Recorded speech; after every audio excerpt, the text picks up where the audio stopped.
Good evening, I'm Brian Reagan. This is Tyler Kelly. And welcome you to our Twilight Talks. Tonight we look at people who got it wrong, and that takes us to 2 Kings 1 through 4. Tyler? Moab rebelled against Israel after the death of Ahab. Now Ahaziah fell through the lattice of his upper room in Samaria and was injured. So he sent messengers and said to them, "Go inquire of Beelzebub, the god of Ekron, whether I shall recover from this injury." But the angel of the Lord said to Elijah the Tishbite, "Arise, go up and meet the messengers of the king of Samaria, and say to them, Is it because there is no God in Israel that you have gone to inquire of Beelzebub, the god of Ekron? Now therefore, thus says the Lord, you shall not come down from the bed to which you have gone up, but you shall surely die." So Elijah departed. All right.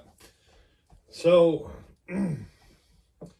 he said, brother, what does this have to do with our world today? People like to read their horoscopes, quote, for fun. You understand that's a form of witchcraft. It's not any different than this. Do not go to other spiritual sources to inquire about what will or won't be, what will or won't happen. You say, but, no, there's no buts. God had told his people that if they would inquire of them, he would give them wisdom. So let me ask you one question. Tyler, do we live under a better covenant built on better promises? Yes. So we, under the New Testament, we can inquire of the Lord, and the Lord will give us answers. It wasn't just for the apostles and the first century Christians that he gave wisdom. James 1 says, "Does any of you lack wisdom? Let him ask of God, who gives to all men liberally." The question of Elijah is still valid. Isn't there a real God that you go to, a God of flies, the Lord of the flies? That's who you're going to.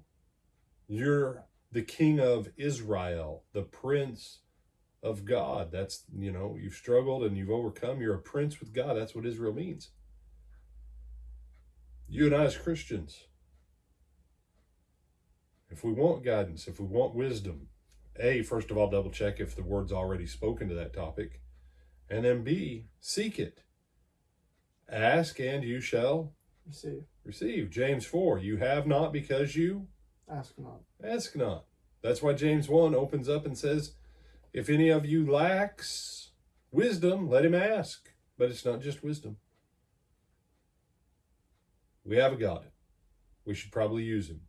That's why a God is a God. A God has an obligation to his followers to take care of them. His followers have an obligation to worship and serve him. So, don't do foolish things like horoscopes and tea rooms, tea leaves, and all that junk. Leave that for devil worshipers. Mm-hmm. Okay? Any other thoughts, my brother? No, sir. With that, I'm Brian Reagan. This is Tyler Kelly. And we bid you good night.